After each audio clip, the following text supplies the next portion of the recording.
Canes are in the Eastern Conference Finals for the second time in 3 years, third time in 7 years. Luke DeCock has been here for all of it. He joins us on the Adam Gold Show at Luke DeCock on Blue Sky. We shouldn't be surprised that the Hurricanes are in the Eastern Conference Finals. Have you been able to stay awake through the boredom?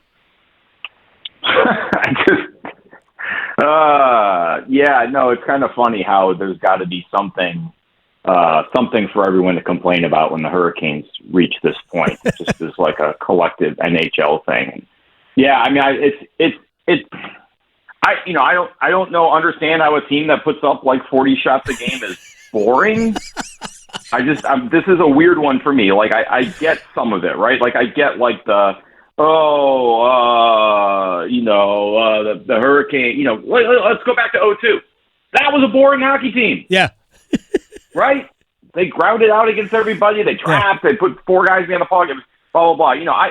I honestly think the only reason you would think the Hurricanes are boring is if you don't know hockey, like in those markets where no one goes to games, like Florida and Buffalo.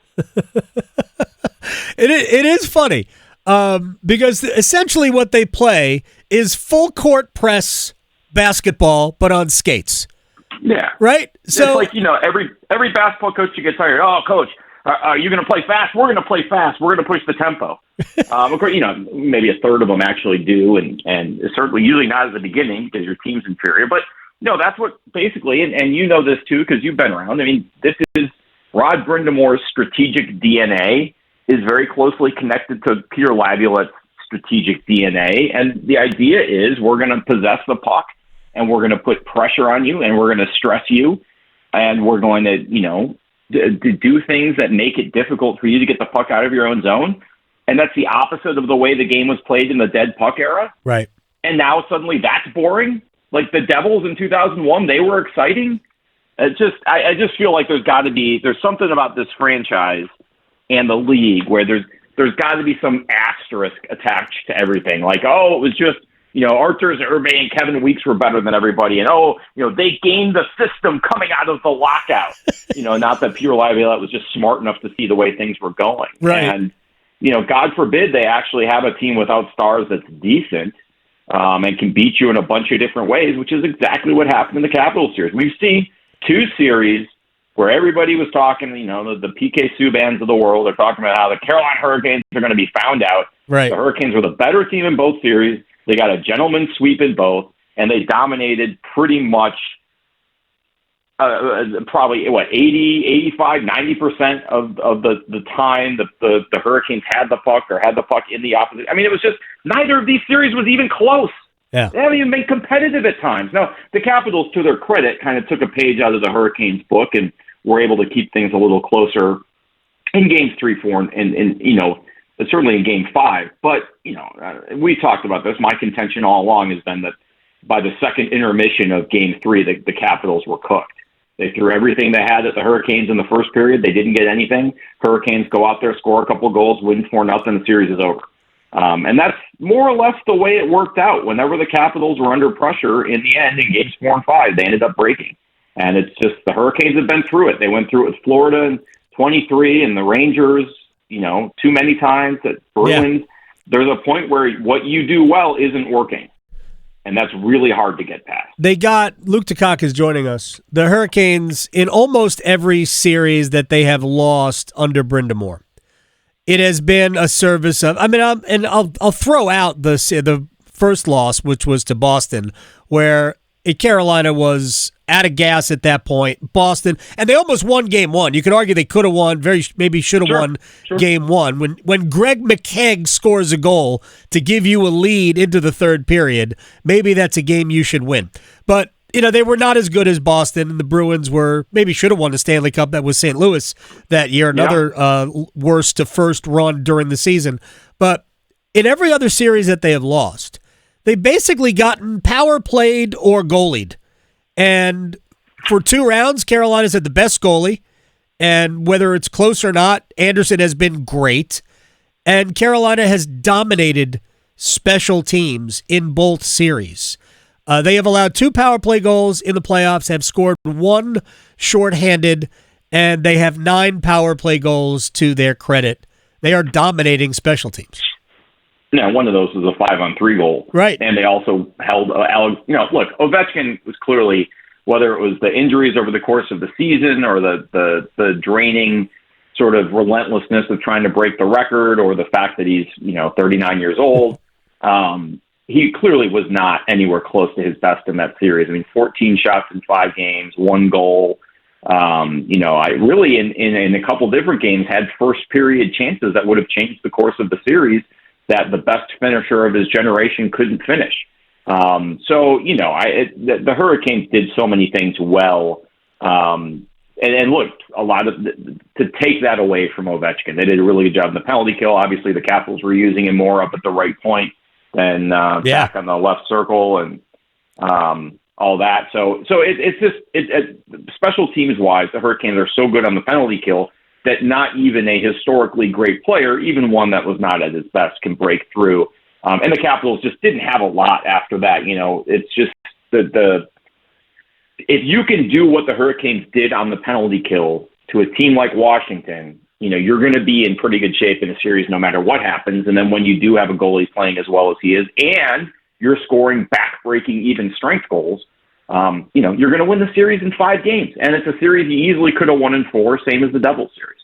Luke DeCock is joining us here on the Adam Gold Show. Andrei Svechnikov with 8 goals. I know 2 of them are empty nets, but 6 goals in 10 games from where I sit is still pretty doggone good. So this is the player the Hurricanes have been searching for really all year.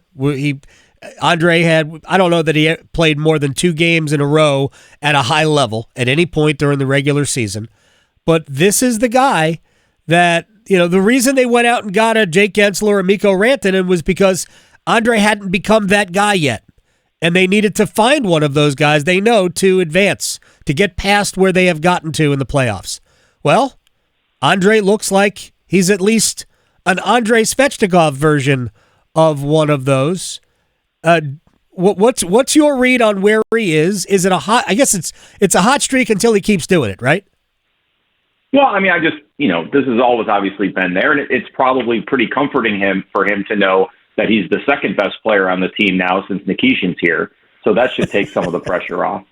But, he's doing what he's always been capable of doing. And to me, and this is true up and down the roster, and it's going to be true if they end up playing Florida.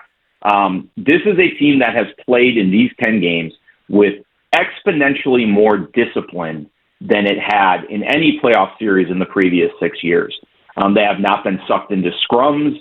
When Tom Wilson takes a shot at Jordan Staal, Jordan Staal is the one whipping his neck back to try to draw a penalty, where in 2023, the Panthers did that every time a Hurricanes player got anywhere near them and got a lot of power plays out of it. And the Hurricanes have sort of, I think it's taken this long for some of the younger players to go through it and grow up, but they've stopped taking the bait on some of that stuff. And Svechnikov's a big part of that. Obviously we think about the hit on Hampus Lindholm and all of that, and that did change that series, but he hasn't taken himself out of position to hit people. He hasn't taken offensive zone penalties. He's done a lot of the things quietly that he's needed to do to unlock his overall game. And then when you look at, the goal last night, spotting that the little opening short side on Thompson, which is obviously an opening the Hurricanes had a lot of success with over the course of the series. Yeah. It's a player with a lot of confidence who's seeing the game really well right now. And, you say, oh, but Sebastian Aho's not scoring or whatever. It doesn't bother me when that line is playing as well as it is. And Svechnikov's a big part of that. Yeah, I mean, Aho, Jarvis, Svechnikov as a line have been very good. And when Aho gets, I think they'll need Aho and Jarvis to score to beat the Florida Panthers. I don't think what we have seen, but yeah, that's not breaking news. Sebastian Aho's got 3 power play goals, all against the Devils. Didn't have a goal in this series. I thought he played well, but there's more for Andrei to get to. Carolina's depth has been key. Real quick, one final thing on the Hurricanes, and we'll skip over Freddie Anderson because the numbers scream how good he's been. They just need to keep him upright. The way Shawn Walker has emerged as this, not really a revelation, but he has been top tier good in these playoffs. I played 23 minutes, led him a nice time again last night, and is really a two-way defenseman. I mean, this is a little bit of a contrarian perspective. I kind of feel like he's been that way all season. I've been impressed with him since he got here. He doesn't put up a lot of points. He doesn't always play against the opposition's top line. But to me, he's just been so steady, just like that B-plus guy every night, night after night. He reminds me that this is not a skating comparison. This is a role comparison. Right. He reminds me a little bit of what Brett Hedican did for this team, right? Holy cow. I was just thinking that. 20, 30 points, solid defensively, mobile, moves the puck well, in position, thinks the game well. Obviously, Hedican was a plus skater, and Walker obviously is mobile. But I think a player like that sometimes, his game is so subtle and gets so overlooked in the course of an 82-game season, not maliciously. It's just you play a lot of bad games. You play a lot of boring games. You play bad teams. You're playing your 3rd and 4. It's a road back-to-back. You're on the West Coast. You don't always see a guy with a game as well-rounded and almost as subtle as that stand out, when you're playing Calgary, Edmonton, Colorado, and Dallas in a 6-day span. But when you get into the playoffs and you're playing the same team over and over again, and the matchups really start to matter because they get repeated and repeated and repeated, and the stakes are higher and mistakes are punished more, you start to see a guy like Shawn Walker stand out. And I think it's a little bit sort of like that, when we used to go through every year in the kind of like the end of the first round, start of the second round, hey, Jacob Slavin's pretty good, huh?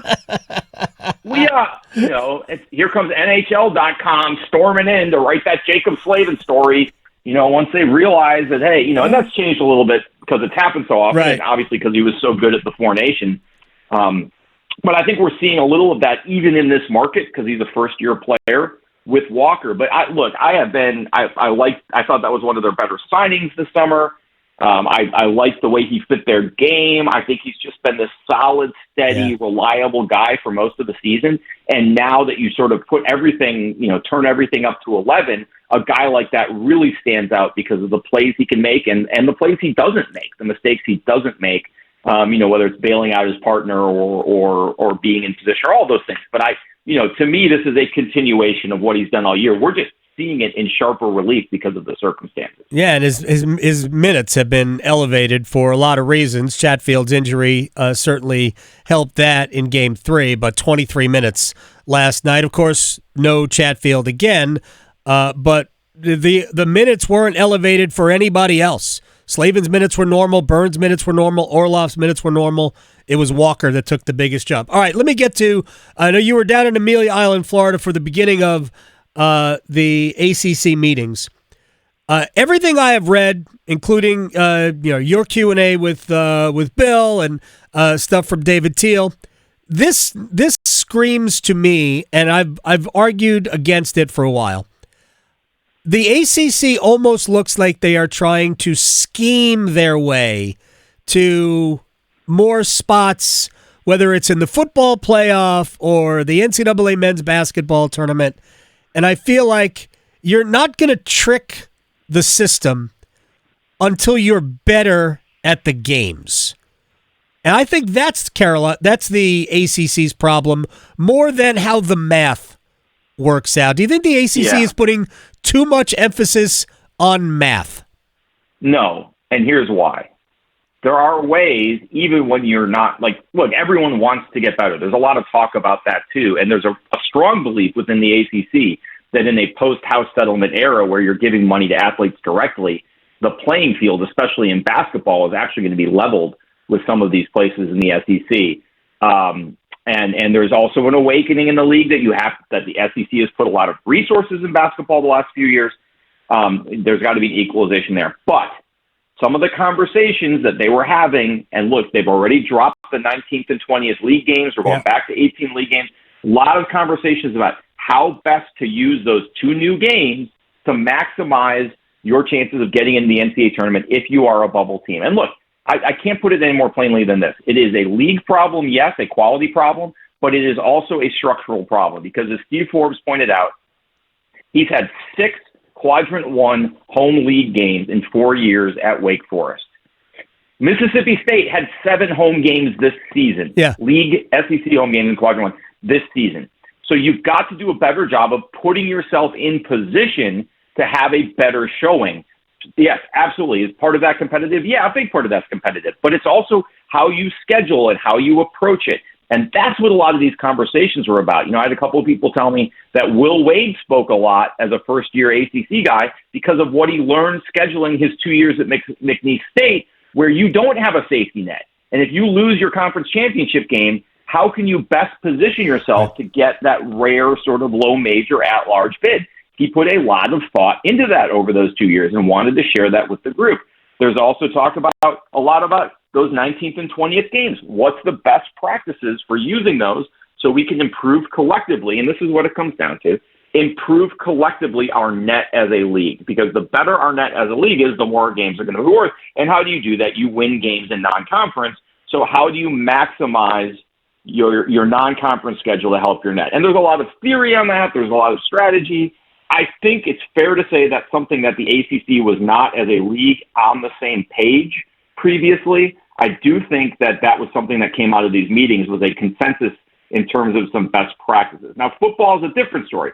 Football is a political battle because you cannot let the SEC and Big Ten condemn you to 2 or even 3 automatic qualifiers in some sort of CFP invitational field, which is what they're trying to make it. Right. Did the ACC deserve more than 2 teams in last year? I would say no. Could there be a season where the ACC has 4 teams that win 10 games and just beat up on each other, and only 2 of those teams get in, while an 8-4 Iowa and a 7-5 Missouri get in? That would be a travesty. That would condemn the ACC to second-class status. And the ACC doesn't, because of the way the CFP is structured, the ACC can't just vote no. But there's a lot of overlap across NCAA governance, across House settlement talks, across lobbying in Washington, this potential presidential committee, where Jim Phillips and the other presidents can exert pressure on Greg Sankey and Tim Petitti to keep that from going through. And there's a sort of, we got to have 3 automatic qualifiers among the football coaches, to which I would say, why would you even accept that at all? I would say no automatic qualifiers, except maybe for conference champions, that's it. I'm with you on that 100%. Unfortunately, Greg Sankey does not agree, and he right now has the power to bully that through. So the ACC is really going to have to draw on all of its political resources. There are a lot of levers the ACC can pull outside of the CFP room to keep that from happening. But it has to be a concerted and thoughtful effort. And the fact that Jim Phillips would not talk about that part of it on Wednesday at the end of it, at the end of those 3 days, certainly indicates that he understands what a delicate political situation it is. Yeah. By the way, Washington isn't going to help the power leagues. It's not going to help the NCAA. The sooner they realize that, the better. Luke DeCock. Yeah. Can you imagine how bad the state of your industry has to be where you're welcoming presidential intervention? It's just not going to help. There's nothing that they can do that would shield them from the law. This is well beyond anything Washington can do to shield them from the law, because the only thing that will do that will be collective bargaining, and they don't want to do it. So until they do collective bargaining, the legal system is going to have its way with the NCAA and the power leagues. Luke DeCock, on Blue Sky, at Luke DeCock. My friend, I appreciate your time. I have the weekend off. I hope you do. I'll see you at the arena eventually. All right. Take care, AJ. You got it, man.